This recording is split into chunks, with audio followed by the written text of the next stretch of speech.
నమస్తే అన్న. నమస్తే అండి.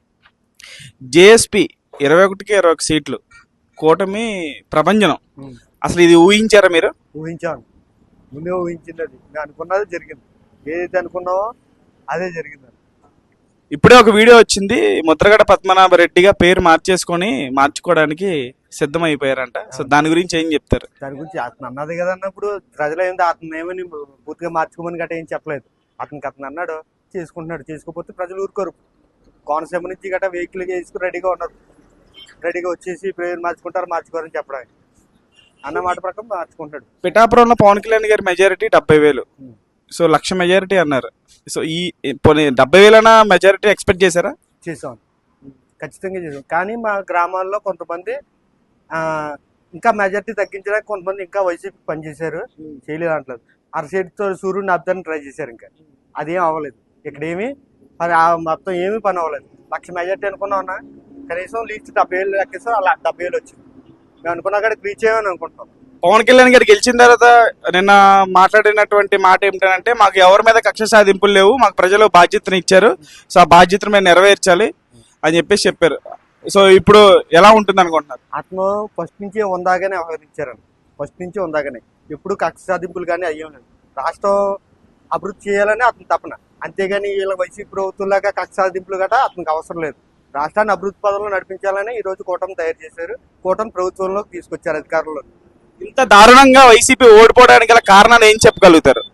వైసీపీ మంత్రులే కారణం. జగన్మోహన్ రెడ్డి వైసీపీ మంత్రులే కారణం. ఒక అవగాహన లేని మంత్రులను తీసుకొచ్చి పెట్టారు. కనీస అవగాహన కూడా లేదు వాళ్ళకి. నేను కూటమికి చెప్పేది ఒకటే అన్న, ఇప్పుడన్నా కూటమిలో మంత్రుల్ని అవగాహన కలిగిన మంత్రులుగా నియమించాలని అనుకుంటున్నాను. మొన్నటి వరకు కూడా జగన్మోహన్ రెడ్డి గారు దత్తపుత్రుడు అని చెప్పేసి అన్నారు. ఒక్కసారి కూడా పవన్ కళ్యాణ్ అని చెప్పి పేరెత్తింది లేదు. నిన్న ఓడిపోయిన తర్వాత ఇచ్చినటువంటి స్టేట్మెంట్ లో పవన్ కళ్యాణ్ గారు అని చెప్పేసి మొట్టమొదటిసారిగా అనడం జరిగింది కదా. దాని గురించి ఏంటి ఇంత మార్పు ఎలా వచ్చింది? అధికారం మాత్రం తిరిగితే గానీ కుంభస్థలం బదులు కొడితే కానీ పవన్ కళ్యాణ్ వాల్యూ తెలిసి రాలేదు. పవన్ కళ్యాణ్ గారి వాల్యూ తెలిసి రాలేదు. ఎందుకంటే అతని వల్ల అవదనుకున్నాడు. ముందుకుసారి పోవడం కారణం పవన్ కళ్యాణే. ఇప్పుడు కూడా 2024లో జనసేన వైసీపీ పోవడం కూడా పవన్ కళ్యాణ్ గారే కారణం. సో ఇప్పుడు పవన్ కళ్యాణ్ గారికి ఈ ప్రభుత్వంలో ఎటువంటి పదవి మీరు ఆశిస్తున్నారు? అభిమానులుగా ఎటువంటి స్థానంలో పవన్ కళ్యాణ్ గారు ఈ ప్రభుత్వంలో ఎటువంటి కీలక పాత్ర పోషిస్తారని మీరు అనుకుంటున్నారు? మేము అనుకోవడం అంటే అన్న పవర్ షేరింగ్ ఉంటుందని అనుకుంటున్నాం. సీఎంగా చూడాలని అనుకుంటున్నాం. పవన్ కళ్యాణ్ని చూస్తామని కూడా ఆశిస్తున్నాను. అంటే ఒక 2 years సీఎం గా సిబిఎన్ గారు, 2 years సీఎం గా పవన్ కళ్యాణ్ గారు ఉండాలని మీరు కోరుకుంటున్నారా? అవునండి, ఖచ్చితంగా పవన్ కళ్యాణ్ గారు 2 years పవర్ షేరింగ్ ఉంటుంది.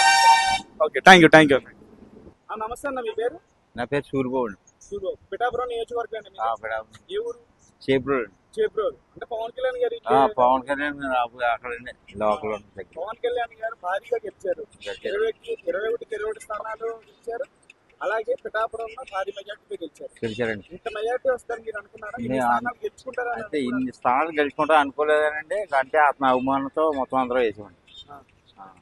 ఇప్పుడు వైసీపీ ఇంత దారుణంగా ఓడిపోయింది కదా, దాని కారణాలు ఏమై ఉంటుంది అనుకుంటారు? కారణం అంటే వారంటీల గురించి కొంతమంది అనుకోవడం, వారంటీ సరిగా చేయలేదు, తిరగలేదు అని కొంతమందికి అభివృద్ధి పాలన బాగోలేదని కొంతమంది బాధపడ్డారు. సో నిన్న జగన్మోహన్ రెడ్డి గారు మీకు వేసినటువంటి పెన్షన్లు ఇస్తలేవా, అవ్వతాత మీకు ఓటు వేయాలనిపించలేదా, అది ఇది అని చెప్పేసి ఆయన బాధపడుతూ నిన్న స్టేట్మెంట్ ఇచ్చాడు. అదొకటే కారణమా, ఇంకేమైనా కారణాలు ఉన్నాయా వైసీపీ పార్టీ ఇంత ఘోరంగా ఓడిపోవడానికి? జగన్ గారు బాధపడ్డారండి. అంటే కొద్దిగా నేను చేసిన తప్పు ఏంటని బాధపడ్డారండి. అయితే మరి జనాల్లోనే ఉందండి. మరి అది ప్రజలు ఏం తిప్పుతారు మళ్ళీ చూడాలి. వీళ్ళు కూడా బాగా చేస్తే బాగుంటుందండి. సో కూటమి మీద ఇప్పుడు బాధ్యత పెరిగిందంట. కూటమి మీద మోడీ గారు వీళ్ళందరూ ముగ్గురు కలిసారాక బాగా చేస్తాయండి అభివృద్ధి. వీళ్ళే బాగుంటుందండి.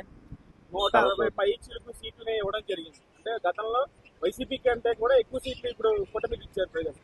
ప్రజలు బాగా ఇచ్చారని తీర్పు ఇచ్చారు. మరి ఇప్పుడు ఈ తీర్పు కూడా మనం రాబోయే కాలంలో బాగా అభివృద్ధి అవ్వాలా, మరి బాగా ఉండాలని కూడా మేము అనుకుంటున్నాం. పద్మనాభ రెడ్డిగా పేరు మార్చుకున్నారని చెప్పేసి ఇందాక స్టేట్మెంట్ కూడా వీడియోలో చెప్పడం జరిగింది. లేదండి, అతను ఎక్కడ ఉన్నాడో కూడా ఇంకా పోయిన లేదు మాకు. అతను గొడవ ఏం లేదండి. అతను పద్మ గారు గొడవ ఎక్కడ లేదండి. చాలా కాన్ఫిడెంట్ గా చెప్పాడు కదా. చెప్పారు కానండి రెడ్డిగా మార్చుకుంటాను, ఇప్పుడు మళ్ళీ వీడియో రిలీజ్ చేశారు నేను రెడ్డిగా మార్చుకుంటాను అని చెప్పేసి. ఏమో మార్చుకుంటాడేమో కానండి. ఇంకా అతను గొడవ ఏం లేదండి. ఈ కూటమి బాగా అభివృద్ధి చేస్తే బాగుంటుందండి. అది ఇప్పుడు కూటమి ప్రభుత్వం వచ్చింది, మన పవన్ కళ్యాణ్ గారు భారీగా గెలిచారు, కూటమికి కలపడానికి గల కారణం అయ్యారు పవన్ కళ్యాణ్ గారు. మరి పవన్ కళ్యాణ్ గారు కూడా పోస్ట్ మీరు ఆశిస్తున్నారు? పవన్ కళ్యాణ్ గారు కూడా సీఎం గా చూడాలండి ఒకసారి. అతను కూడా ఇందులో సీఎం గా సగం సగం కాలం అతను, సగం కాలం ఇతను చేస్తే మనకు సగం కాలము ఇతను చేస్తే ఇంకా చాలా బాగుంటది. గతంలో చిరంజీవి కూడా చేసాం ఇక్కడ ప్రజారాజ్యం, ఇప్పుడు ఇది కూడా బాగుంటదని మేము అనుకుంటాం. సో పవర్ షేరింగ్ ఉండాలంటారు. పవర్ ఉంటే చాలా బాగుంటుంది. Thank you.